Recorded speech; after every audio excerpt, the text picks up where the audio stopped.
Hello, welcome to another edition of Crop Life Retail Week. I'm Eric Sfiligoj, editor of Crop Life and Crop Life Iron magazines. Here again with Laura Sowinski. Laura, welcome back to the program. Thank you very much. How are you? Very good. And looking at the scene outside your window, looks like an incredibly windy but very nice day down there in El Paso. It is. I'll tell you, sometimes it's almost better to be working in that broom closet because then you don't see the beautiful sunshine and spring day. But yeah, it is a nice day. So As long as you enjoy. don't get distracted in the middle of our video, I will be perfectly fine. So, I'll try. all right. Well, we got a couple of things to talk about this week, and I guess the first two items I have to share regard grain moving around the world. I know we've been talking a lot about that lately, and one of the things, of course, we've talked about on a couple of videos is the agreement that is currently in place between the United Nations and Russia regarding grain getting out of the Ukraine and the war zone, out of the Black Sea ports. But we did find out that according to the Russians, here about a week ago, they said that there's going to be no further extensions of the U.S. or the UN brokered grain deal for the Ukraine, unless there are some what they're calling trade obstacles removed for Russian grain and fertilizer sales around the world. Now, according to the Russian spokesperson, the current agreement will run out on May 18th, and there will be no extension unless something changes from the Western countries' point of view.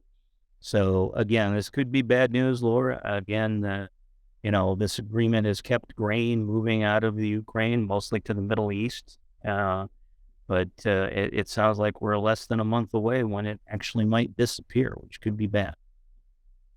Yeah, I agree with you. Bad news, and sometimes I think optimistically, you think that maybe some things, be they humanitarian efforts or simply feeding people, moving grains, would be off limits sometimes, but not the case. I'm curious. I can understand how and why they're using trade and embargoes as leverage, and it'll be interesting to see what happens. But yeah, Yeah, uh, fortunately, unfortunately, war is war, and all things go. So, right. yeah, yeah. Yeah. So, and anyhow, one other thing to share regarding grain around the world. I know a few videos ago I shared an item I ran across that said China now is going to be the world leader for the importation of corn here in 2023. But not to be outdone, of course, the country is continuing its appetite for soybean from around the world. And we got a report from the General Administration of Customs that said that in March of this year, Chinese soybean imports rose 7.9% versus 1 year ago in 2022. That came out to about 23 million tons of soybean that was imported into the country. So, again, this report indicates that the demand for soybean in China is continuing to rise, and the country is stockpiling accordingly. Yep. Yeah, sometimes it's deceiving when you talk about trade stats when, 7.9% or whatever that stat was. It seemingly a low number, but then when you consider the actual volume and tonnage in this case, it's incredible. So yeah, Yeah, that's about 2 good. million tons if my rough math is is Yeah, uh, it's is is good. And yeah, again, that's a plus for anybody that actually exports soybeans to China. And of course, we know the U.S. growers do a fair amount of business on that front, and it sounds like they'll continue to do so this year. So, yeah. all right. Well, I'm going to throw the floor to you because I know that we are, and you in particular, have been planning mightily for our upcoming Tech Hub Live event taking place in July in Des Moines. And I know as a part of that, there is a special part of the program that I know you would love a chance to talk about. So take it away, Miss Laura. Yeah, well, thank you very much. Um, Indeed, we are absolutely so excited about Tech Hub Live. this year, bigger and better than last year, which in my book was a great success. So Tech Hub Live is in Des Moines, as you mentioned, July 24th through 26th. And this year we are using Tech Hub Live to hold our first formal meeting of Women in Ag Tech, which I believe I mentioned on a previous retail week. But I did want to mention that we have an article that we posted in CropLife, croplife.com on our site. And if you simply search for Women in Ag Tech, it'll pull up an article from April 15th, which talks about the details of the initiative, why we started it, who it's intended for, what we aim to achieve, and most importantly, there's a little link in there for a survey, a very short survey. But I have to say, the response we've been getting, I just every day, honestly, we just get more and more and more feedback from women in the ag tech community. Really incredible, insightful comments. You can tell just a diverse group of women have been responding to this and see a lot of value in it. So really, it's on us to make sure we deliver. So obviously, we have a dedicated team of ladies here and Meister Media that are working on this right now.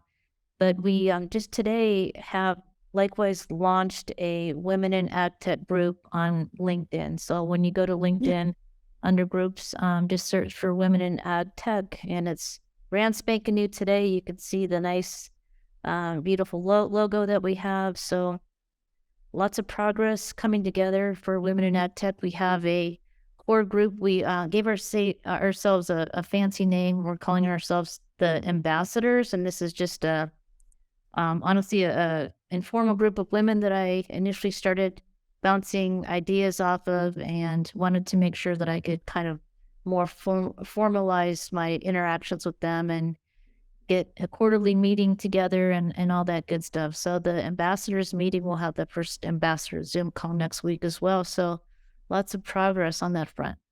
Thanks for letting me pitch that. Yeah, no problem. And again, we'll put up onto our screen here in the video the link to Tech Hub Live and Women in Ag Tech. And also, I know we were talking about surveys in our company meeting this morning before we recorded the video. So we'll put a link here too to the survey you referred to. And if viewers, if you're so inclined, please take the survey and give us some feedback, because we want to make this program as proactive and positive for everyone who happens to be in Des Moines for the event as we can. With your input, we'll certainly be able to do so. Yeah. Sounds great. And we'll keep you posted each week. All right. All right. Well, hey, I'm going to reminisce a little bit now, Laura. I know for myself, well, I'm going to date myself terribly, but when I was growing up, I know that I had one of those smallish bedrooms in my parents' house. And the reception from the radio in my room was pretty terrible during the day. But I know at night, I could always tune in the AM stations, and those would come in. And I remember many a night listening to CBS Radio Mystery Theater. I don't know if you folks out there remember that, but that was something that back in the 1970s kept me company before I went to bed, as I'd listen to the spooky stories by E.G. Marshall. It was pretty good time listening to that. Well, I'm sorry to say that it sounds like my generation and folks like myself may be the last ones to enjoy AM radio at length. I ran across an interesting item. It says that as of today, there are 8 automakers that say they're no longer going to have AM radios on the dashboards in their new model vehicles.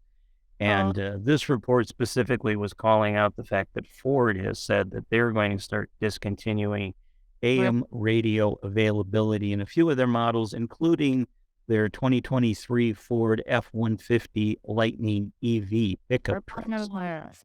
And of course, for, growers and the ag retailers, I know myself when I'm driving around rural areas, I listen to a lot of the AM stations and the farm reports. And this article pointed out that about 75% of growers in this country do listen to AM radio to get their news. So the fact that AM radios may not be around much longer in your vehicles, that sort of that depresses me a little bit, I must say. Wow, that's man, I think he gave me a little bit of a gut punch there. I wasn't expect wasn't expecting to hear that. Oh, well, I think I've got a few years on you, but I remember, man, nothing like a, you know, cross country drive and, late at night, back in the day, Larry King Live or whatever it is. But just, the local flavors. Oh, I think that's sad. It's as sad as, the hometown newspaper closing its doors. But wow, Yeah, I know. Like I said, a lot of stone in it. it's not an item I normally would report on our program, but then again, yeah, I loved AM radio. I still do. Yeah. Like you were Yeah. talking, I mean, driving sometimes on the Pennsylvania Turnpike when it was really weavy, a talk Right. show on AM radio was the way I stayed awake and Yeah. didn't go going over the edge of the cliffs that happened to be right off to the shoulder there while I was driving in the dark. Wow. Wow. I'm gonna have to do some research on that. Maybe wow. I hope that's not a I hope other auto manufacturers don't follow suit, and I hope there's maybe a little bit of a no, no, no, keep this. And as he said, just the Yeah. ag community alone. I mean, there's people out there, I'm sure, that would be really disheartened to lose their AM radio. So see Yeah. what the scoop is on that. Yeah, so viewers, if you feel strongly about this, certainly Yeah, send notes to some of the car makers and Ford. Let them know, hey, let me keep my AM radio. So yeah, for sure. Wow. Yeah. Yeah. I just can see my grandfather right now with that AM radio that listening to, the Pirates game, with the old Iron yes, State Bear exactly. there. Yeah. Yeah. But So sorry. Well, let's see if we can pick the program back up after that little bit of depressing news. yeah, All right, Miss Laura, for your favorite segment. Time for fun with number.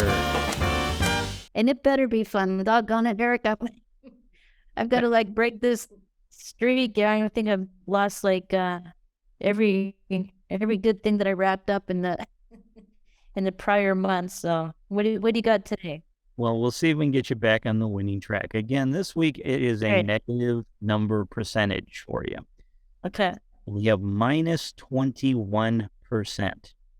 Okay. All right. So, and I'm hoping when I give you these choices, you'll realize what's not true. So, is minus 21%, is that A, the anticipated loss in revenue from the recent longshoreman quote unquote strike that you talked about last week? Okay. Is it B, the decline in world food prices from 2022? Is it D, the drop in the CDL drivers pool expected for 2023? Or is it D, the percentage decline that Laura has broadcast from her broom closet now that her house renovations are further along? Told you'd appreciate my D option.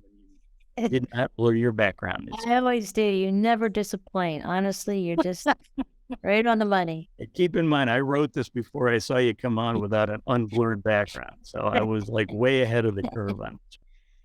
Oh boy. Well, I'm gonna go with A. No, is it C? Is it the drivers? No, it's B. No way. Seriously? Yes, way. I ran across an item from our friends at, let's see, USDA, and they were talking about world Oh, fertilizer, or, I'm sorry, world food prices. yeah. And according to the United Nations Index of Food Commodity Prices, they have fallen 21% in the last 12 months, which is, let's see, that's the lowest level since July of 2021 for Mhm. world food prices. And they were down 2.1% again in the month of March, which is when this report actually was the last month they had figures for. And that caps the longest run of a decline in food prices globally since in the last 30 years, according to this report. So I know folks are still, and the report went on to say that a lot of these prices are coming down for items like cereals, vegetable oils, and dairy products. And that's offsetting some increases we're seeing in places like meat and sugar. So again, I know folks have been complaining about high food prices, but apparently they have been getting better and are continuing to do so. So Yeah, that one, I wasn't prepared for that one. So well, we'll keep trying. Eventually get one of these. exactly. Yeah, and again, this is that yin versus yang thing. You were on such a hot streak early in the year, getting them all, and It was inevitable. just a little bit of a losing streak. But that's like what was it? The Tampa Bay Rays started 11-0, 13-0, and then they lost like 3 games in a row or 4 games in a row. So there's yin and yang. It just comes and goes. So All right. Well, I'll study up for next week. all right. Well, thanks for everybody for joining us. We appreciate it. I'm Eric Sfiligoj on behalf of myself and everyone here at Prep Life. Have a good week. We'll see you again soon. If you have questions or comments about today's episode of Retail Week, contact us by email or Twitter, or type your message in the comment section below. Your feedback is important to us. We will try our best to address your thoughts in next week's episode, and be sure to subscribe to our YouTube channel.